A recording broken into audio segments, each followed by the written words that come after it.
Doncs ara sí, comença la tanda de penals. El xiuleig del públic d'aquí de Mollerussa. El tir i el xut i el gol. L'embranzida de l'home gol del Mollerussa al pal. Ha fallat Jofre Graells. I xutarà és Iglesias i falla el penal. La calma que precedeix a la tempesta i el gol. Gol, gol, gol, gol, gol. Marca Pucci, el premi és molt gran, el xut del Terrassa i el gol. Molt ben Marca xutat. Jofre. A dalt, imparable. Jordi Puig.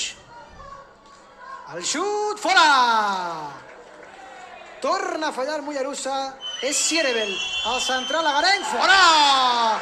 El xut a pals de rugby, pràcticament. La carrera molt llarga en l'embranzida, Delgado, atura el porter! Atura Ivan! Bona parada, endevina la... I compta direcció. Arnau Sotapals. Buenacasa, amb el xut, el pal i gol! Gol, gol, gol, gol, gol i classificació! La classificació pel Terrassa a la setena ronda de la Copa Catalunya Masculina en la tanda de penals.